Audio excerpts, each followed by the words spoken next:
Harmony, can you hear the talking through the wall? There's some in my office. Uh-oh. Okay, I'm gonna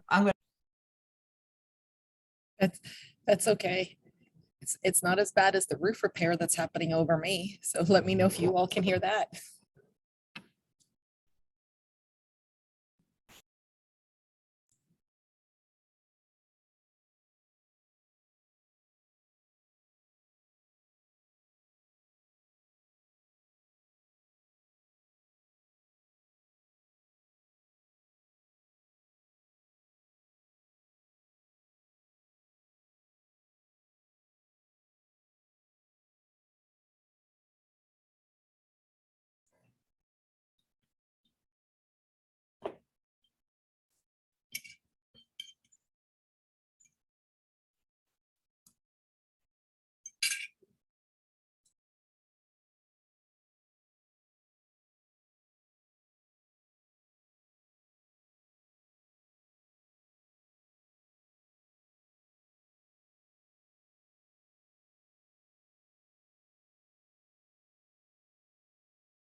Isn't it funny how time's relevant? You sit here quietly for 3 minutes and it feels endless, but you have 3 minutes left to do something and you don't have enough time.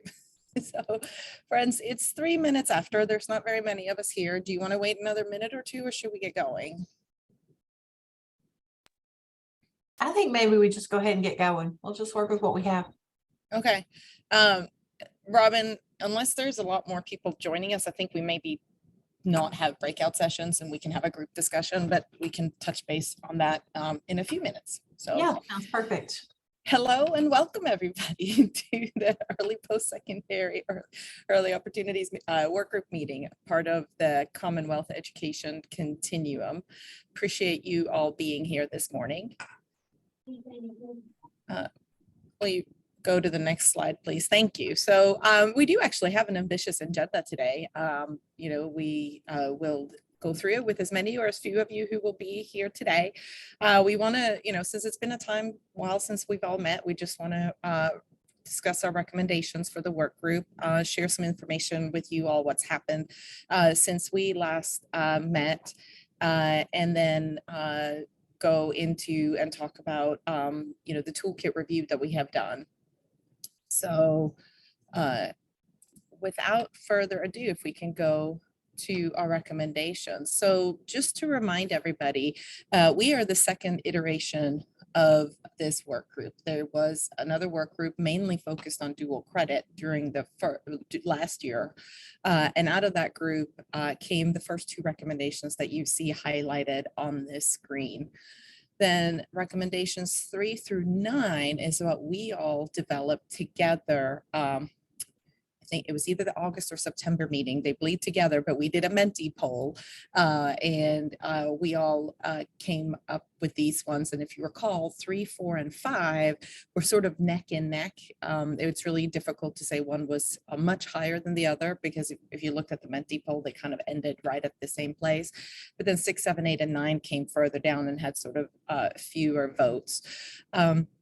So last month, the Continuum had their first in-person meeting. It was really exciting because myself and the other co-leads for the other work groups got to present on the work we have done so far. So I shared this list of recommendations with that group. Alex was also there and shared a brief update on the dual credit policy to date, and he'll be back with us next meeting to talk more about that.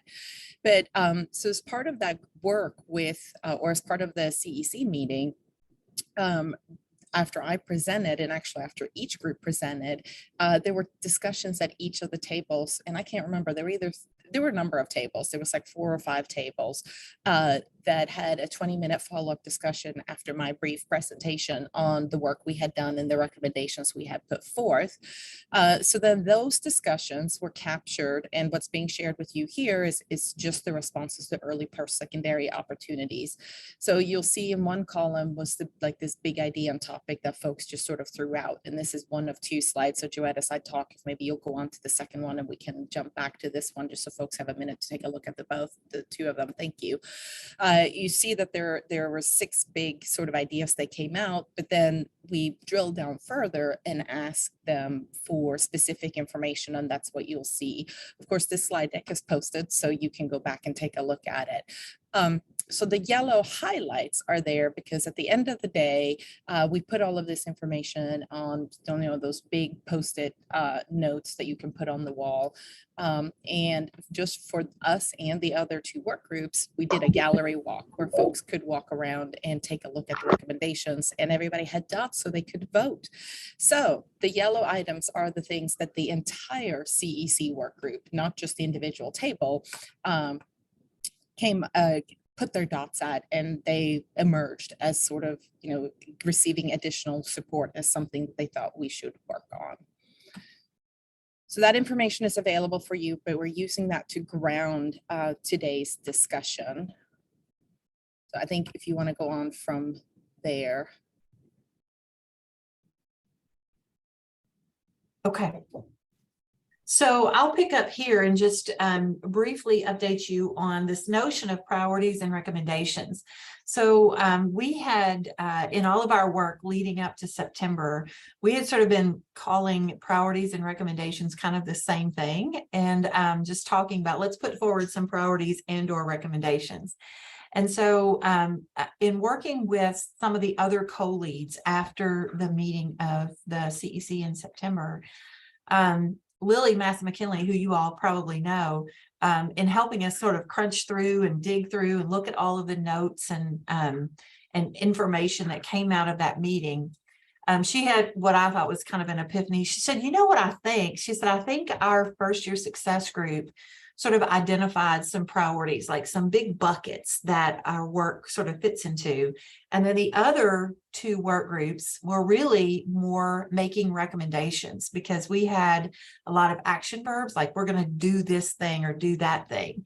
And so what we noticed, and the CEC members definitely called this out during the September meeting, was that we were talking about academic preparation, support, and success in all 3 groups. And we were talking about social capital and a sense of belonging or worthiness in all 3 groups. And so the CEC members really were kind of challenging us to think about how does all of this work sort of fit into this continuum across grade levels, not necessarily among work groups, but when you think about students who are, I know we could talk about how post-secondary readiness starts in early childhood or maybe at birth, but for most of our purposes, we've been talking about at least reaching back into middle school and what sort of leverage we can have among students, in those earlier grades. So anyway, this list here that you see really came from the first year success group. But we want to just kind of think about if we were to bucket all of the recommendations that we're making, they sort of go into these common priorities. So we're going to give you a little bit of time today to kind of think about how does the work that we've been thinking about and talking about fit into these priorities or align to these priorities, and are there others that we maybe don't have here that we want to include at a as this work develops. So I do want to just pause and say welcome to those of you who joined. We're glad you're here. Hopeful to have more and more conversation when more and more of our members are here. So thank you for being here. All right. So we're going to spend a little bit of time here in just a few minutes going into breakout rooms to just talk a little bit more about the recommendations that we had put forward, and maybe narrowing those a bit, getting a little more specific about what is actionable by this group around these recommendations that we've made. And I just wanted to remind you about the state levers that we discussed the last time we were together, these were surfaced for us by ESG, and it's been a really great way to kind of frame or think about our work as a state group.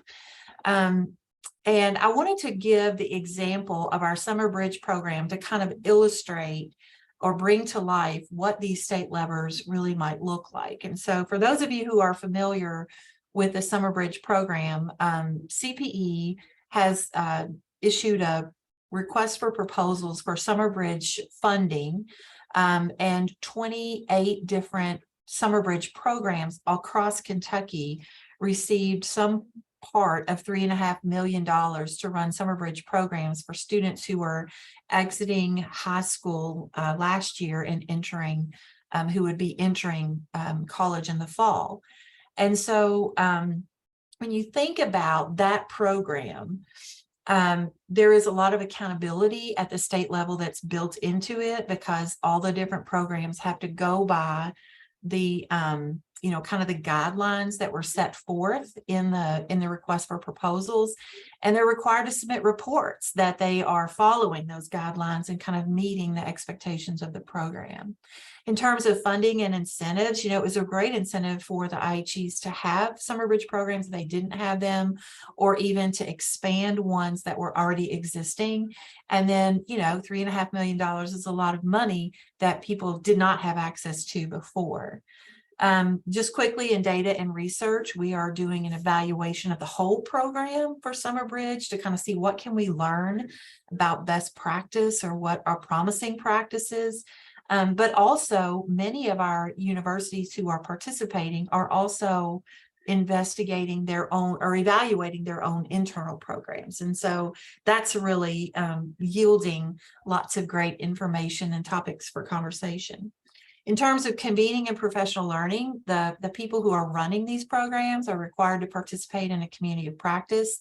So they're learning with and from each other in a very organized way, and we'll convene them in December for even more collaboration, so that everybody can learn from everybody's experience, not just at the local level. So there's also tons of partnerships that are embedded in the Summer Bridge program. But I wanted to use that as an example so that you all could kind of see the kinds of things we're talking about when we mention state levers, and how we want to try to think about how can we do things that the most people can benefit from across our state. How can we elevate what's happening locally so that people can learn and benefit from it, and how can we do things at the state level, that can trickle down to all of the local partners and constituents. Okay, so I just wanted to quickly review the state levers that we mentioned at the last meeting, because I think it really gives us a good idea of the kinds of things when we think about those action verbs, the kinds of things that we might be thinking about.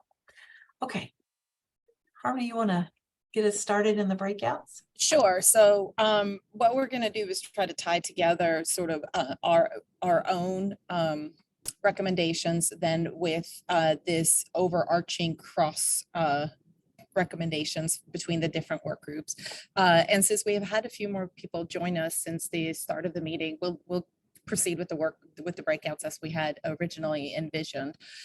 So for about 15 minutes, we're just, when we go into the breakouts, you'll see a matrix that we will be populating, but doing that based on these three questions. Where do you see our recommendation fitting in them? So that is, on the one hand, you're going to see the common priority and where do our recommendations fit into that. And then we want to get to that part that Robin already talked about in terms of how do we narrow down to some more immediate and next steps. And so we'll do that for 15 minutes and then we'll come back and debrief, because it's always interesting to see. Sometimes one group focuses on one thing while the other focuses on the other, or sometimes we're in lockstep. So we want to be able to touch base on that. So you will either be in a breakout room with me or in a breakout room with Robin. So if you need any more questions, or if you need any more information, or if you joined us a little late, we're happy to bring you up to speed in regards to any of that information. And Robin's or somebody's gonna put in a link in the chat, right? So that we can get to. Yeah. Let me grab that. Oh, are you getting it, Joette? You got it?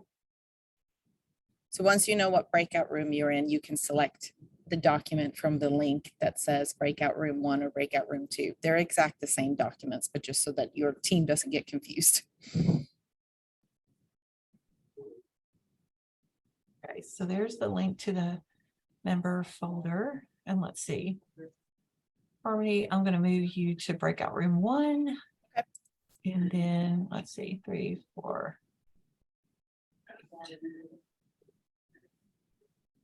And call people around, and then I'll go into room 2. Okay. So let me make sure. How much time do we have in the? It said 15 minutes. Okay. So let's set it to close in 15 minutes. And that should do it. Okay.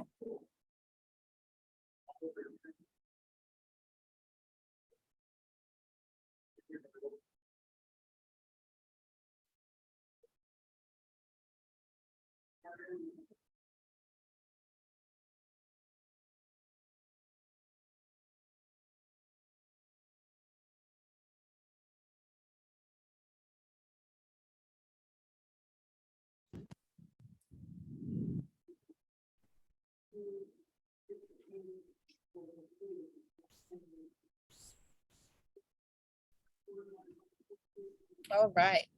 Welcome back, everyone. Robin, 15 minutes seems so long when we plan, and then we actually get to talking, and it's like, what were we thinking? We could have used more time, but we have some more time right now to talk. In my group, since we're group 1, I'm just going to keep on going. And Robin, were you going to share our Yes, I will matrix? share that. So in our group, we took a little bit time up front for everybody to look at our 9 priorities. And then rather than just, rewriting what they were, we decided to just put the number in each group. And then we started talking about them, but we didn't get through all the way. Robin, they're not on the screen again. Yeah, I think I had the wrong screen on there. Is that good? Yeah. Okay. Yeah, it's good for me. If somebody else feels differently, please speak up. So we did not get through all of these, and we did not take notes in terms of, we didn't get to the next level, Robin. We did not get to fleshing them out. We really started talking about does it make sense in this category? Some people put something in multiple categories themselves, and then in other areas, one person put a number in one category and one put it in another. So we were just in the middle of having a discussion, sort of why did you put it there, or make a case for it being here. So the generalization I can make around our discussion is one particular around improving advising and communications. That really was the number 1 recommendation from this year's work group, right? Remember that revising dual credit policy and developing the EPSO toolkit came out of last year, and we're happy to work on it. But we really feel that that is the foundation for so much of the work that needs to be done. And that's why you can see it in almost every single category, because we see it as that thing, that being able to hit all of these. As a group, we did not think that any of these priorities specifically fit into the mental health and wellness. It'll be interesting to see if your group felt the same, or if you put anything in there. But it really was this enormous cross-cutting. And then, there is this separate communication category in here as well. So anyway, we were there. And in terms of incentivizing teacher credentialing, we didn't get to, it was interesting to sort of see how that too, we thought could fit many of these common priorities. You may initially think that it might just be with one, but if you want to know more why we would put it in multiple, Trinity has a really great argument for that, and she might be willing to repeat herself to the larger group if you want to hear. And then we were just in the middle of talking about ensuring program quality and alignment, and sort of wondering, we understand why it's in academic preparation, support, and success, and also why you would want to see that in K-12 and post-secondary partnerships. We were about to have a discussion on whether or not it fit into communication. We heard some thoughts on where it could be, but we did not get to offer feedback on that. So that's as far as we got in our group. All right. It's interesting how different your chart looks than ours does. So we kind of took a different approach. People just immediately started to add ideas or type into ours. I don't know, would anybody in our group like to speak up? I would love it if one of you would talk through kind of what we came up with.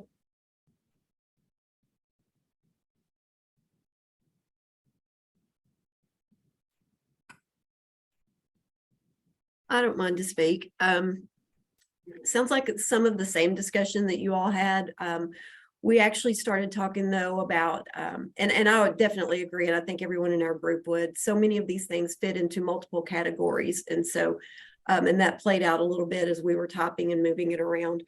Some specific discussions though, as far as, anything else that needed to be considered or to take place. And there was a good conversation about asynchronous dual credit courses and maybe limiting that because, and Justin made the point, it's very easily and accessible, but doesn't always develop that sense of belonging. And, it's very efficient from the post-secondary standpoint, but may not be the best fit for the secondary students. So had some conversations around that. And I think we actually got bumped off when it got brought up about would any post-secondary instructors be willing to mentor the secondary teachers or to, kind of bring them along as far as the credentialing, because we were leaning into the credentialing area and talking about, the need for that.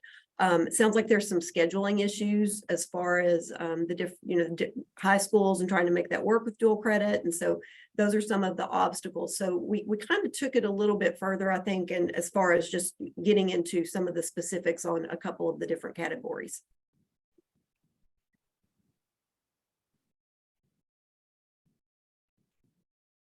Okay.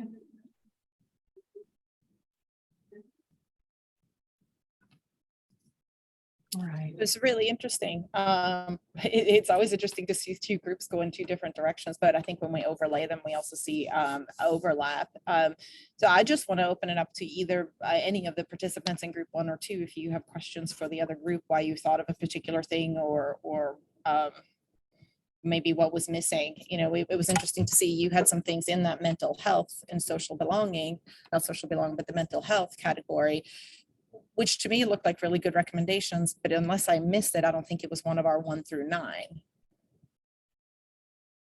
Yeah, I don't think it was specifically one of our 1 through 9, but we were trying to get a little more specific on our verbs. So I don't know who in our group mentioned supporting models that assign specific college advisors to dual credit students, or being clear in policy about university access and support structures and counseling centers. But I'd love it if one of our members would speak up on that. Those are probably me. Sorry, in terms of maximizing the K-12 post-secondary partnerships, I mean, those are some of the component parts, right? Like, so what would that mean? I think that would mean things like, whose counseling center is in charge of this kid at this moment, which right now is not hyper clear. And for the most part, what a worry of mine is that students wind up in dual credit, and the high school is sort of like, well, they're not really our student right now. And the college is like, well, they're not really here yet. So I'm not really sure who's in charge of this kid. And so just some clarity around that might help. Theoretically, both are still in charge. And so, like, but I think the reality is, with both in charge, maybe neither feels in charge. Right. Yeah. When it's someone, you don't know who that is. Do you feel like that so where could we provide that information? Does that belong in the dual credit policy or in a toolkit? Or somewhere different? I think a toolkit would be fine from a policy standpoint. Like it's sort of theoretical that all of the college access tools apply in this given moment, and all the college structures and supports, access to the fitness center, whatever. The reality is way more complex, and because a lot of kids don't even come to campus, and we have some policies here that sort of like, if you're not coming to campus, things don't apply to you. And so there is still some curiosity. Things like the Disability Resource Center has been a good tool to support kids as they have had some access issues. But things like our counseling center have not been as easily accessible because it's a little bit unclear who's in charge yet. Great points. Thanks for bringing those up. I think the other area that probably falls in there as far as not being a lot of clarity would be academic support services and tutoring. Like, where does that fall in? And then I would think, and Harmony, you may hear this more, that's really a large issue when it comes to our early college students. that aren't even physically, because we had that somewhat with our manual students who aren't even in their buildings anymore. Mhm. And Yeah. where do they really belong? Yeah, I will say both to your point and Justin's point, we hear it across the board. I was not at our most recent dual credit PRT meeting. It was last week while I was at a conference, but I watched the recording, and this whole idea in terms of support services was something that they discussed. So I'll be happy to share more information as I catch up on that meeting. But Jenny, we hear in terms of because of SAC COC, we are required to Right. provide the same services, right? But whether and we send out the links to the tutoring centers and all of that to all of our students, but whether or not they access them or they feel like they are part of that, I think that's part of that message. You are a college student, but the dual is not just about them getting dual credit. They are dual students in dual systems with dual policies and so much else. And it's so much to navigate, which is maybe a good segue into doing a toolkit. But if somebody else wants to unearth something else or ask anybody else another question, we still have a few more minutes. If I could just go back to what Justin said about asynchronous. Mhm. learning. Yes. Does anyone know if, like, on some of the priorities that have to do with data assessment, whether or not that is being captured as something that's being studied, and that is performance, and then performance in next level classes, in the difference between the teaching methods?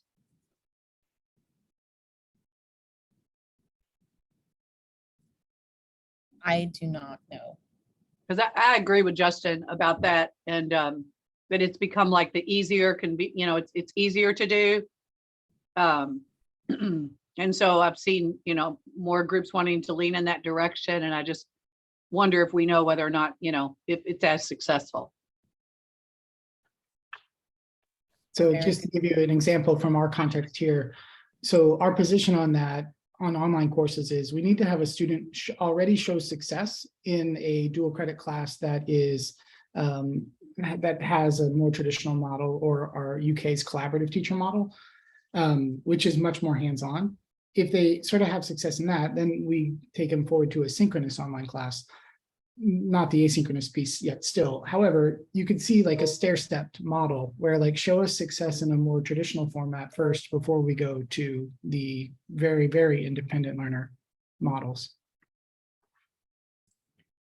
So we as a system do not have a policy, but I do know that we have a lot of students that are enrolled in our online courses, and how those are offered do vary somewhat. So we can probably dig into that a little bit deeper, but part of that becomes not just an access issue, but also an issue in terms of this other item that we've talked about, which is credentialing, right? So if the high school wants a course, but they don't have a faculty member who can teach it, but we can offer the course online, it then opens up those courses for those students. So I think it's a good point in terms of making sure students can be successful in that course.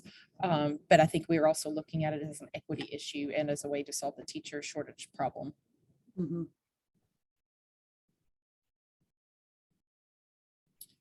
All right, well, we're off to a great start digging deeper into these, but I think we need to have more conversations on all of our priority areas. But for today, I think that closes out that discussion, and I'm going to hand it over to Brianna and Janice to talk us through the EPSO toolkit.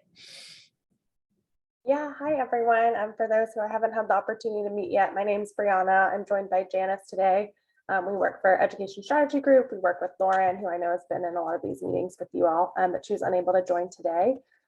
So we wanted to spend some time today talking with you all and providing more details on the EPSO toolkit, and honestly really leverage your expertise as experts in the state around the resources that are available, so we can begin to populate and build out that toolkit.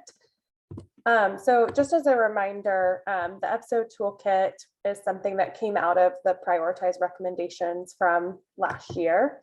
The CEC said that they wanted to develop a toolkit along with professional development for K-12 schools and districts to advise students and families about early post-secondary opportunities. So a resource that's very practitioner facing. The primary audience is those K-12 practitioners that are supporting students and families around EPOs. The goal is for this toolkit to eventually live on the online portal that's currently being developed. And the hope for this work group is to help refine the vision for this toolkit, identify existing resources to include, and offer feedback on the toolkit. So we're going to spend a lot of our time today really focusing on refining the vision for the toolkit and identifying the existing resources to include. And in future meetings, we'll be coming back to you all to get some additional feedback. And we at ESG are lending some capacity just for compiling the toolkit and working with the co-leads of this group to guide the process for gathering input and providing feedback. So I'm going to start by turning it over to Janice, who's going to talk through some of the initial feedback that we saw on the cross-state example. So if you remember, I think at the last meeting talked through or shared with you all some examples of similar toolkits from other states and asked you all to provide feedback. And I know a number of you did, so appreciate you doing that. So Janice, I'll let you take it away. Awesome. So you all identified some elements that you liked about different toolkits from Colorado, Pennsylvania, and Washington, and some elements that you didn't. And so today we've summarized some of your comments that you provided on that cross-state feedback document. And so first, what you all appreciated, for example, with Colorado's toolkit is that it included examples from all program types, including AP, IB, dual credit, and articulated credit. In addition, you appreciated that they provided students and families with examples of the benefits and challenges of pursuing a dual credit program. In addition, they incorporate an element of student voice, so including videos of student testimonials. In addition, you found that the site had easy to navigate sections and subsections. And for Pennsylvania, you appreciated that they had examples of how specific schools do their dual credit programs. And in Washington, you liked how they offered a visual of a table to compare the various early post-secondary opportunities that are available. And that table also included who offers the program, who it's taught by, and how the credits are earned. And you also mentioned liking the glossary of key terms. And for the Washington STEM toolkit, you admired how they had a table that broke down the roles and responsibilities of educators involved in the early post-secondary opportunities. And some of the things that you did not enjoy so much of the toolkits was that, for example, in Pennsylvania, they just provided way too much detailed information and it felt a bit overwhelming. In addition, similarly, the self-assessment tool in Washington's toolkit was a bit overwhelming as well. And so we know that not everyone had the opportunity to contribute feedback. So is there anything else that you all feel is important to consider around what we would like to see in Kentucky's toolkit? Janice, this is Leslie Slaughter. I would encourage us to ensure the inclusion of career pathways and aligned industry credentials and certifications. I think this group has prioritized those in the EPSO bucket. So it would be important that those opportunities are there. How we cluster them or how we present them can be determined later, but I think having them included is important. Got it. All right. We've also, Janice, tossed around the idea of beginning to explore work-based learning and experiential learning kinds of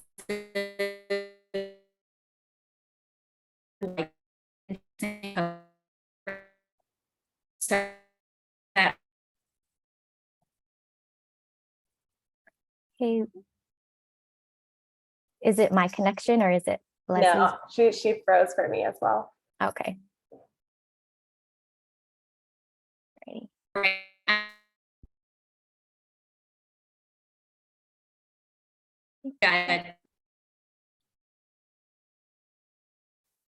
Hey, Leslie, I think we're having some connection issues. So I definitely got the part about exploring work-based learning opportunities and experiential learning, but anything after that we kind of cut off. So if you feel comfortable maybe sharing in the chat what you were mentioning, and hopefully we can capture it better that way.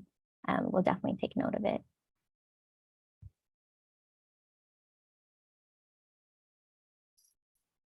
Righty. Do other folks possibly have any other things that we should keep in mind when thinking about Kentucky's toolkit?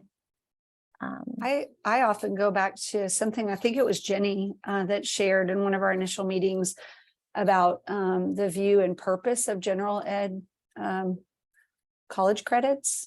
So often in high school when it's presented dual credit, students are like, I just want to get that done. And we know that at a four-year university, those general eds have more purpose than just getting them done.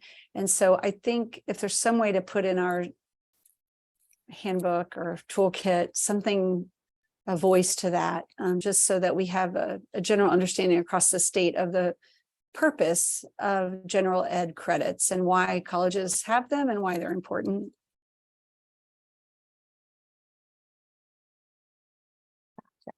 Thanks, Susie. We have probably identified this before, and I've just slept since then, but I think it would be good for us to have a vision of the purpose of the toolkit and who the audiences are, because this has the potential to be massive, which depending on how the information is presented could be easily managed. But, you know, we're looking at multiple early high school opportunity programs, and we're also looking at multiple audiences. So I think as we continue this discussion, it would maybe be useful to know, is this intended to be like the one place you go for all information, or is this the place where you go for specific information, but then additional details where to get more? And I don't have the answer for this. I'm just sort of, these are the questions that were swirling through my mind as I was going through these different toolkits. That's a great point, Harmony. So for example, in Kentucky Advising Academy's toolkit, I know they had mentioned prioritizing specific toolkits to highlight on the portal, and then having an appendix of additional resources if people are interested that they can further explore. Again, this is definitely up to the group, but that's like one suggestion of how one group is doing it with, or how KAA is doing it, for example. Yeah, I appreciate you bringing that up, Harmony. So as I mentioned at the beginning, the audience is practitioners. We're not intending this to be something that's publicly facing for students and families, but practitioners is a pretty big audience. So I think that it might be helpful. I don't know if we'll necessarily land on exactly who that audience is today, but I think it'd be helpful for us if we could talk through who some of those audiences may be and how they might use the toolkit. So I can get us started with like counselors. I think seem like a main audience for this. They want to understand, you know, what the difference is between different types of EPSOs. They want examples of communication materials that they can hand over to students and families about different types of EPSOs. So I could definitely see them accessing the toolkit. Are there other potential practitioner audiences that you all can think of and how they may use the toolkit? We in Shelby County, we have something called advisory that every student is sort of like the old homeroom, but it's a little bit more SEL. And so I think our advisors could potentially use this. They act in regards to kind of like counselors for some of our students, depending on the relationship they have with students. I would second that, and that anybody that works in a high school with Garrett, Kentucky, or any like trio advisors that also use like whatever platform they have at their institution to help advise students to make decisions. Okay. And it sounds like probably, Amy, those groups you mentioned, advisory teachers and counselors, are probably all using the toolkit in pretty similar ways, right? Okay. And I didn't hear what Amy said. Did you say everyone that actually teaches or is in a high school? What did you?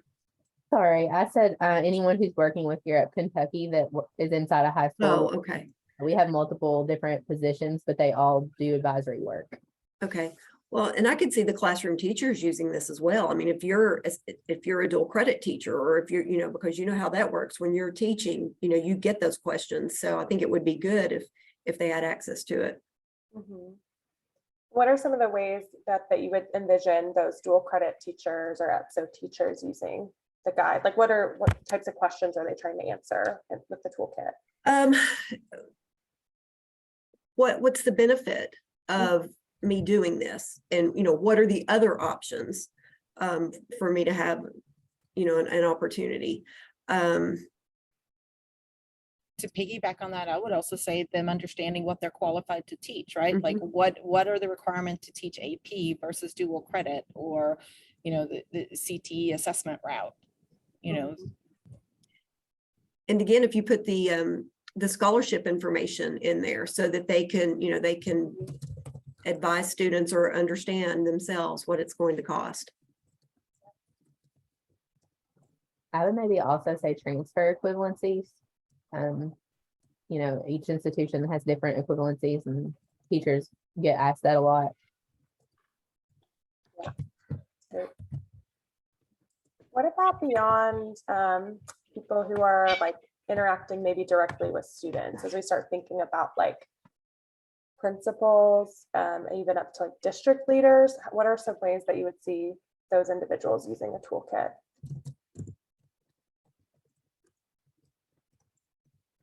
Well, I think from an administrator standpoint, if I'm a principal in a building, I want to know what my accountability, I want to know the pieces of that. So I would be able to look at it, to look at the dual credit or, and again, Leslie mentioned earlier, the work-based learning opportunities or something that's, I want to know what's out there and learn all that I can about it so that I can best work with my staff to make sure that we're, maximizing all of the opportunities.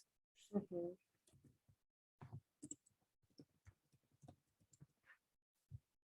I think if I was a principal, I'd be interested in some of the like data pieces as well. I'd want to know like how many of my students are, I guess, principal or district leader, how many of my students are enrolling, what types of episodes are they enrolling in?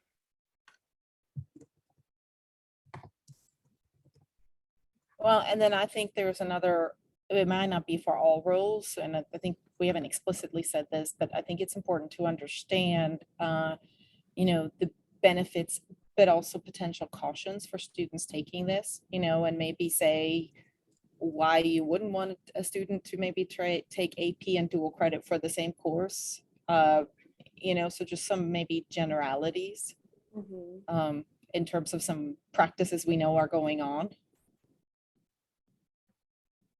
That's great. Thank you, Harmony. And then I don't know if you saw, there's been some communication in the chat as well. No, I did not. I'm terrible at looking at that when I'm screen sharing. So thanks for pointing that out. Yeah, homeroom teachers.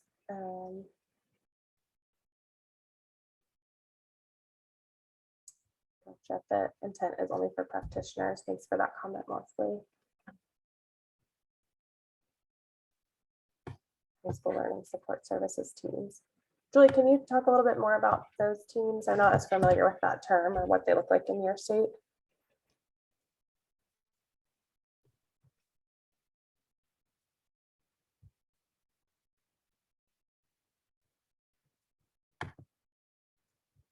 She's on camera, so she might not be able to hop on.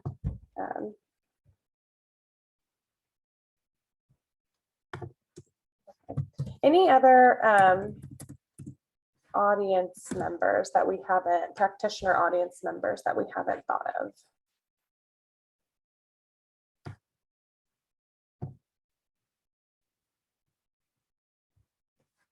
All right. Janice, I'll turn it back over to you. But that was really helpful for us as we're thinking through the types of resources that we need to include in this toolkit. Yeah, no worries. Folks have been also adding into the chat some potential things that we need to consider as we think about Kentucky's toolkit. So if anyone else has any additions to other things we should consider, feel free to share them now.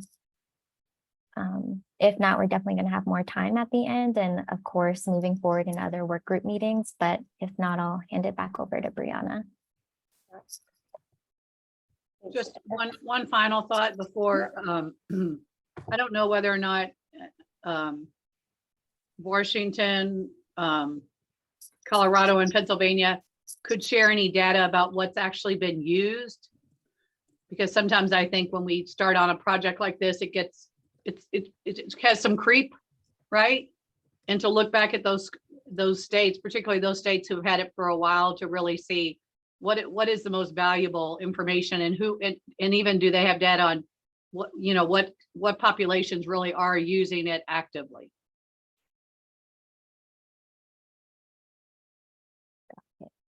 I don't have an answer for you about those things unless Brianna may have some knowledge. No, I don't have an answer, but I think that's a great point, Jenny, and I just made a note of that because I would be interested, to your point, to know, like, are there sections they added later because they kept hearing from people like we need to. Yeah. So we can circle back. They had entire sections for certain populations, and then those populations very rarely logged in and went to the toolkit. So right. Yeah. Yeah, that's a great point. All right. So I'm going to talk through now just a high level idea of how we could potentially organize this toolkit. So this is sort of the overarching structure that Lauren and our team came up with, but we are open to feedback. So I'll start just by explaining what we're thinking here, and then would love to hear from you all. So you can see we have 5 main categories here. The first is around programs. So this is really about explaining the different types of programs. I think the point that was brought up about including this in career pathways and aligned industry credentials could potentially fit in there as well, like where different EPSOs align well with different majors or different career pathways. The next heading would be partnerships.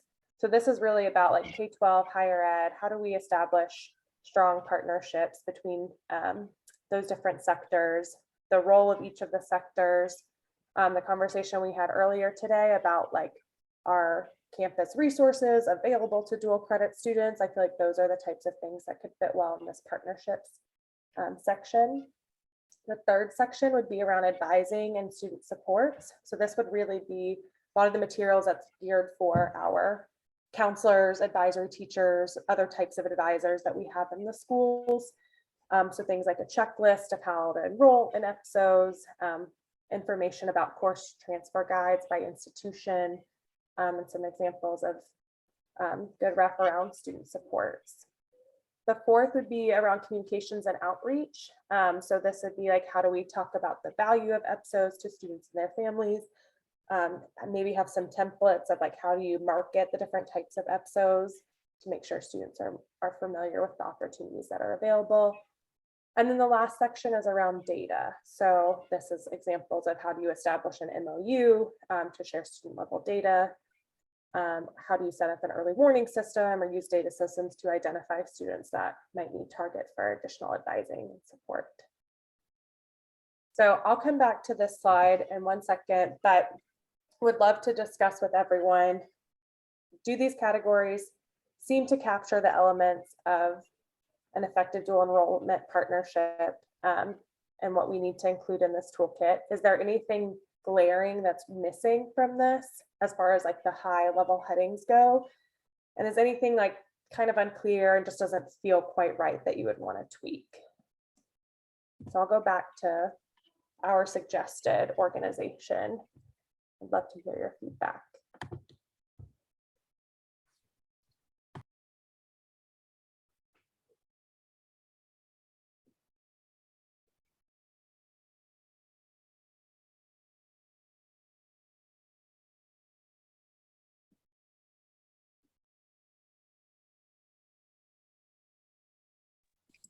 Who maintains this after the initial effort to get it up and going?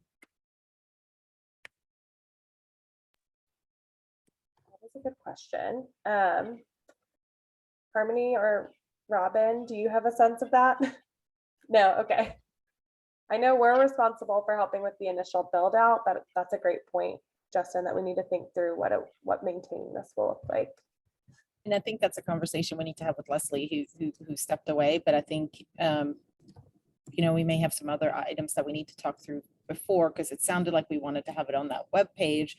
But maybe if this is not as public facing as we had thought, that we may need to reconsider that as well. So I think we'll have to put that in the parking lot.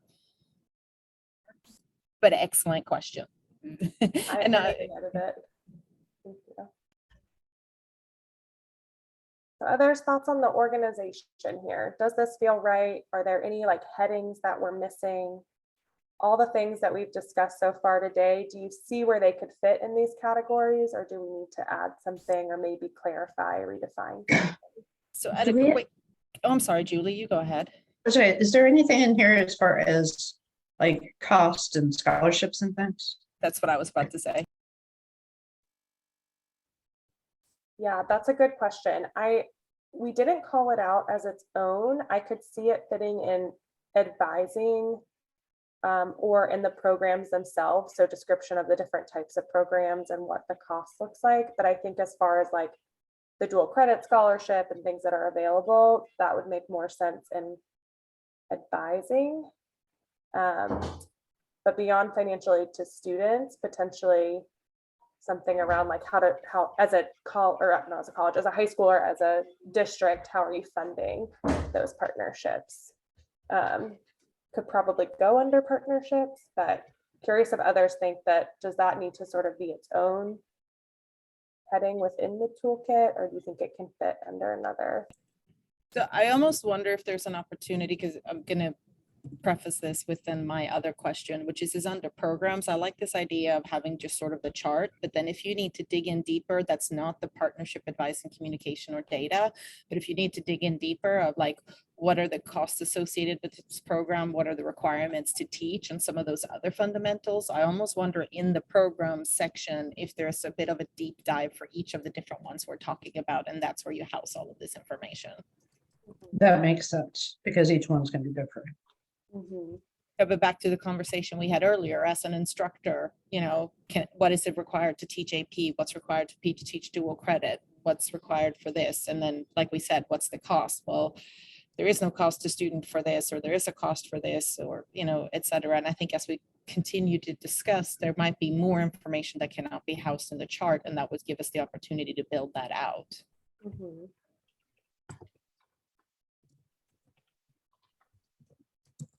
I think that makes sense, Harmony.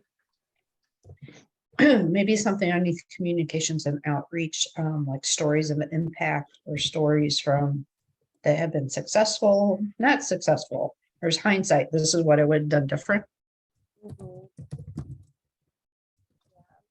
And you'll see in a minute, Julie, when we go into our brainstorming, we're going to ask you all to help us begin to fill in some of these resources and also those bright spots, because I know that's something that this group has talked about in the past, wanting to highlight like where it went well. But I like your point as well of like learning things we would have done differently.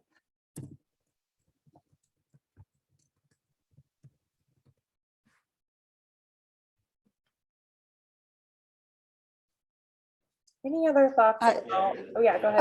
I was just wondering if maybe under advising and student supports, and this may be too specific, but having something about first generation college students there, they require just some additional layers of support, especially in high school. I'm sure those of you that are in the college environment, you see that when they get to you, but if we could do some work prior to them getting, especially if they're in early post-secondary opportunities. But I find that to be sometimes a challenge for me because I'm not a first gen student, and just trying to understand that and read about it and learn about what they need. Yeah, I think advising for any beyond just first gen students, but like what about our EL students or special ed students, like any underrepresented population? I think that's a great idea to have under advising, like specific resources for like special populations or underrepresented populations. And then I want to take this opportunity to tie back to the earlier discussion Justin kicked off in the chat on the previous slide, and it's whose responsibility is it to do what, you know, in the advising world and in even the counseling world. And it might be specific to the programs, or might be general enough, but I think that is one of those pieces that are so unclear that we need to address that in the toolkit. Do you think, Harmony, that each school district's going to have just different staffing and whatnot? How specific are you thinking on that?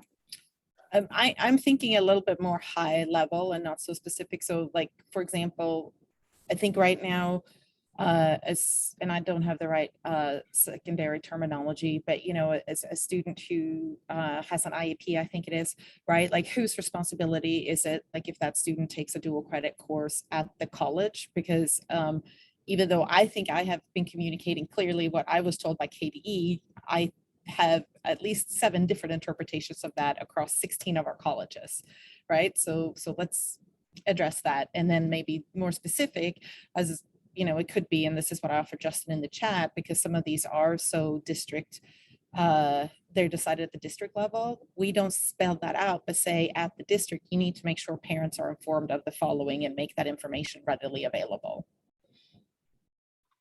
But I'm hoping open for somebody to push back on that, or you know, give under other thoughts.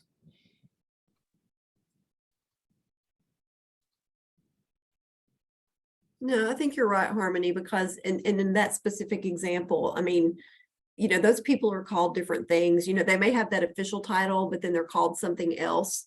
And so I think if you get too granular on that, it could cause confusion. So it's just basically, you know, the lead special education, you know, teacher or whatever. So I think if you keep it a little bit higher on some of that, but I do think it's needed.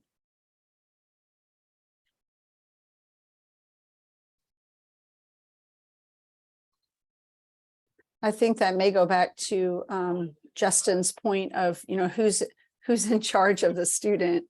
So, you know, it sort of delineates a little bit of that so that the high schools are aware of what pieces need to be in place at the high school for a student to access, you know, their accommodations, or for example, like with your IEP piece, but to make sure that the high school is not assuming that's just going to happen through the college without anyone stepping in on the chat with the child or student.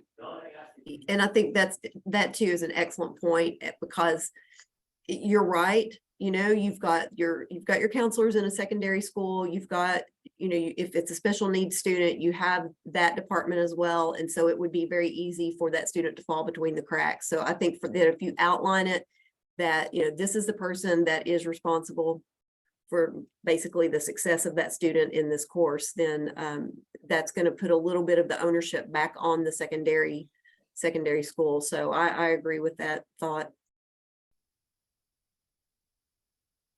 Student supports or both. You know, I think it could go in both, truly, because, you know, at Harmony, we've talked about the dual credit liaisons and the important part that they play. And yet, you know, that's a partnership, but yet it's also advising or, you know, student support. So.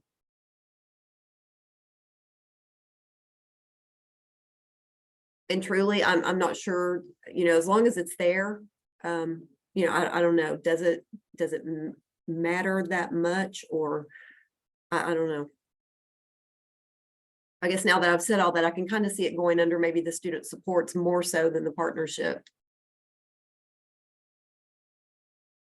Well, what struck me, and I'm not partial to which one it goes in, but when Susie said who's responsible, and that kind of made me wonder if that's something that needs to be defined at the partnership level. But, you know, I agree with you. I think as long as the information is there, and maybe we'll get to this or at some other point, you know, when there is something to look at, is to test it with some practitioners to get feedback to say, does this make sense? I'm just curious if the toolkit is going to be more of a resource for a best practice, or is it more of a resource of delineating responsibility? Because I think there's like a line there, like a best practice. I think a best practice is almost like a rubric of like, hey, we're operating an exemplary level with our dual credit program because we're doing these things. You know, we're doing these things for our ESL kids. We're doing this for our special education students. We're doing this for advising. And then when I think about best practice, I think through that lens. But when I think about some of the conversation we've had the last few minutes, it's more delegating a role to specific people, which I think gets a little bit dicey when you're sharing it out across districts that have different kinds of hierarchies and different kinds of accessibility.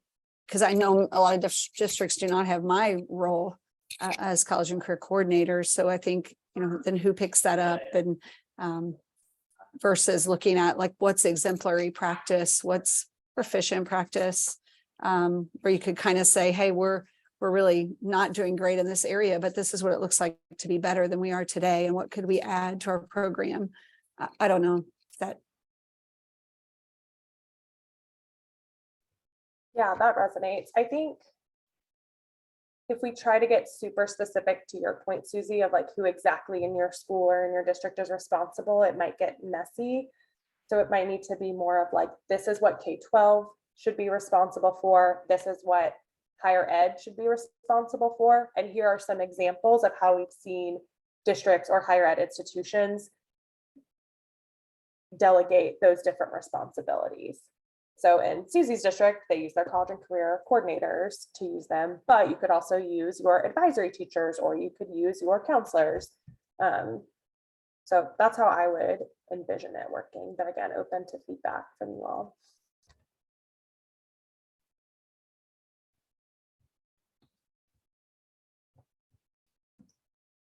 So overall, it feels like I'm hearing that these categories in general seem to be good. It feels like the things we're throwing out, we're able to find a place for them here. Am I correct in making that statement? Seeing some head nods. Yeah, with the exception of finance or money. Finance or money might be one that, okay, we might want to add.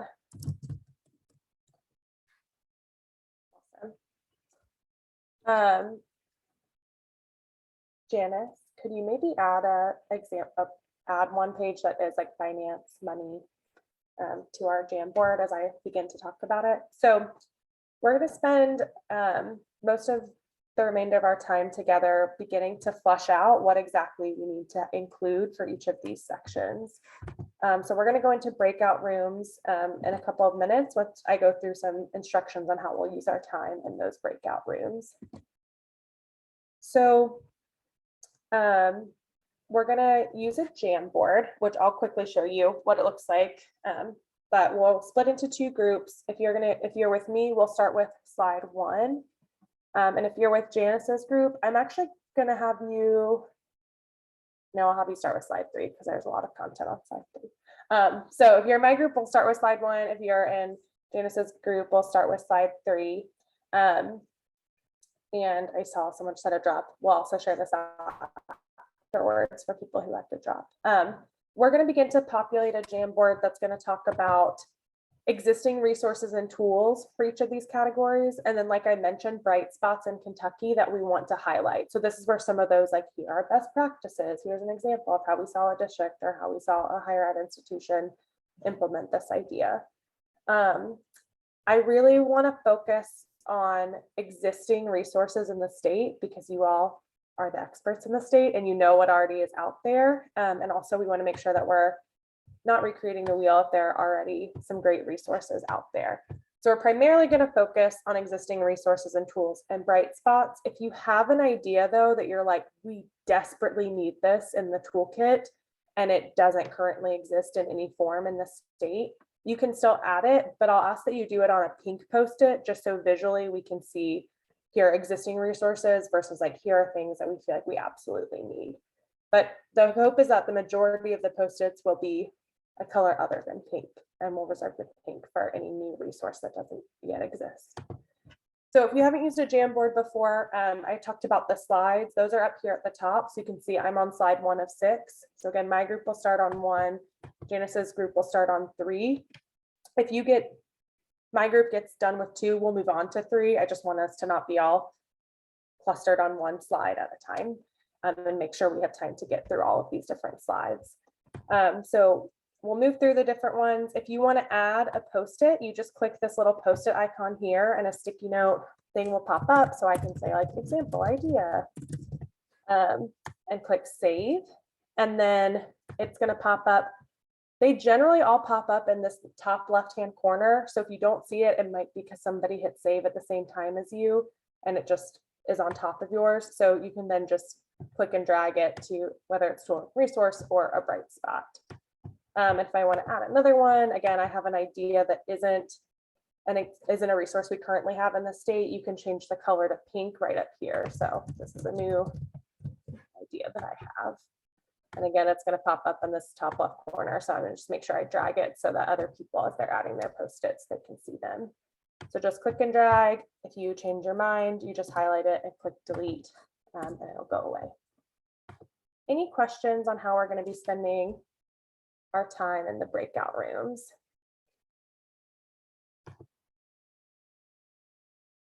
Okay.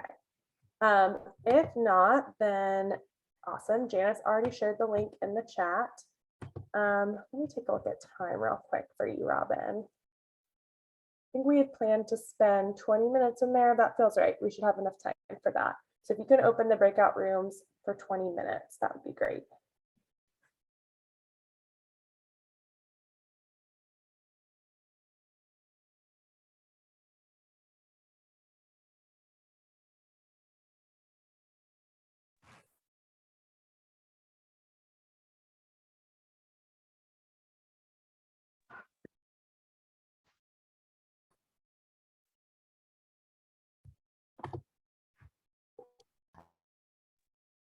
All right, looks like we all got brought back in. Thank you all for adding to that. Super helpful, really interesting to look through. A lot of bright spots in your state, which is exciting to see. And also appreciate the recommendation to add that financial aid and cost piece because we have a lot of good ideas on there. I took a look through, it looked like we were able to get ideas on every one of the frames. So appreciate you all adding to that. Can share maybe a couple of takeaways from our group or as I was looking through. Someone asked a question around, do the resources have to be within the state of Kentucky? We definitely want to highlight resources that are resources and tools within the state. But there are some tools like descriptions of the AP program that we know the College Board has. So some examples like that, we can definitely include things that are maybe more nationally facing or outside of the state of Tennessee. And for some of the tools and resources that we have in pink that we need to build, if you all have examples that you've seen of other states of what that looks like, that would be really helpful. Or even examples from your own organization. So I know we had talked about under data doing like an MOU between K-12 and higher ed so they can share data on their students. We might not have an example template of that at the state level yet, but if UK or KCTCS has a great example of that you all want to share with us, we would love to see that. We will, well, Janice, I'll let you see if your group has any key takeaways that you want to highlight. Yeah, Justin said he'd share a few, so I'll let him do that. Well, I think we found a lot. We were trying to be good worker bees and put a bunch of Post-its down. And so hopefully that's given you a lot of guidance to potentially go from. There was a lot around advising and student supports that I think we were able to link to pretty quickly. So hopefully that is useful.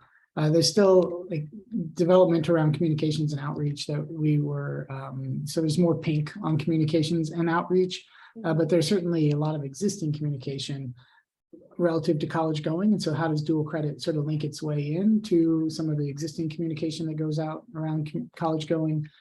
We are massive fans and love KY stats. And so when it came to data, we just sort of put a big heart around KY stats. So that was some of the stuff we did. Awesome. Thanks, Justin.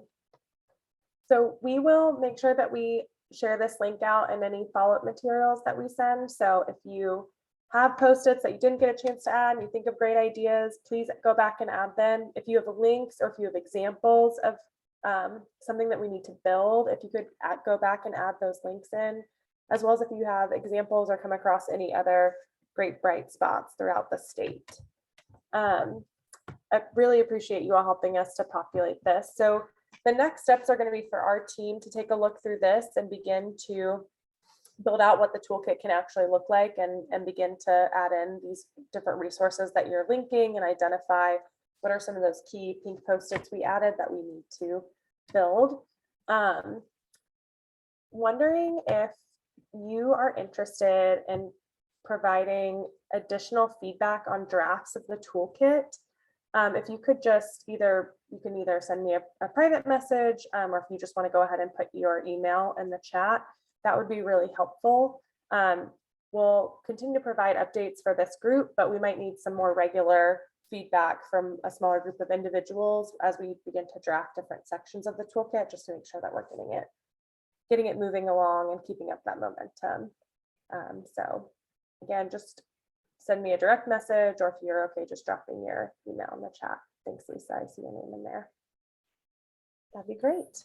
Yeah, and I think we need to include that in the follow-up from this meeting, because we certainly have more work group members than are part of today's conversations. We want to leverage their knowledge and expertise and experience too. And apologies to my group members, but I will repeat myself and say that I think if we cast a wider net, we might get a little bit more information. So I offered, for example, on the dual credit side, that you could meet with the KCTCS dual credit peer team at one of our regular scheduled meetings and go through the same exercise. We might unearth a few more local examples, but I don't want it to be just dual credit, but that's what I can offer. But I think we should maybe see if there's an opportunity to get that from the AP side or somewhere else. This group certainly has a lot of information, but there's also still a lot we don't know. Yeah, that's great. Thank you, Harmony. So it sounds like in our follow-up, we need to make sure, one, we include the Jamboard link. 2, that call for if any volunteers want to provide additional feedback on the toolkit. And then 3, if you have an idea of other people we should talk to who know about additional resources that we haven't yet captured, if you could send their information along, that'd be great. All right, well, I'm going to turn it back over to Robin and Harmony to wrap us up for the day. All right. Well, that would be me to continue talking again. If we can get that last slide up, if you don't mind, Joetta.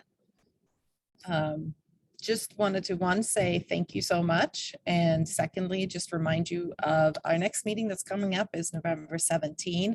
On top of my head, I don't know what time that is, but hopefully it's on your calendars. And just so that you could, you'll be happy to know you don't have any homework for next session, unless, you know, you are driving home and you think of like, oh, I should have put this on the Jamboard. Then by all means, click that link and add your additional thought or question to the Jamboard. But that is it as far as your homework is concerned.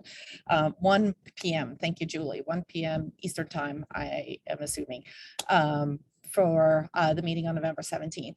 We're going to be doing 2 things at that meeting primarily. One, Alex is going to come back to us and offer an updated draft on the dual credit policy. In all likelihood, we will share that draft with you in advance of the meeting because so there might be some homework. I take my words back, but so that you can look through it, and then he's going to probably have a very targeted discussion with us in terms of what's missing, or you know, how does this feel to you, etc. But it would be benefit you to read through that, and then we're going to do something similar to what we just did with the Jamboard, but with those 9 priorities that we have outlined, so that we can finally take that deep dive and flesh out more than 15 minutes brief breakout group to talk about, okay, so what does it really look like for us to do X?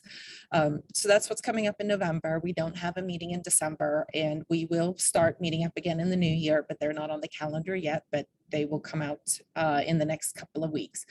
Also would be remiss if I don't take this opportunity to make sure that you at least save the date February 27th, 28th for CPE's annual Student Success Summit.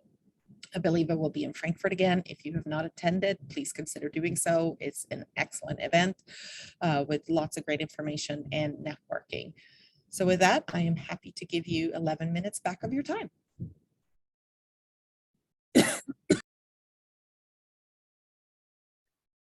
Thanks, everyone. Thanks, Harmony.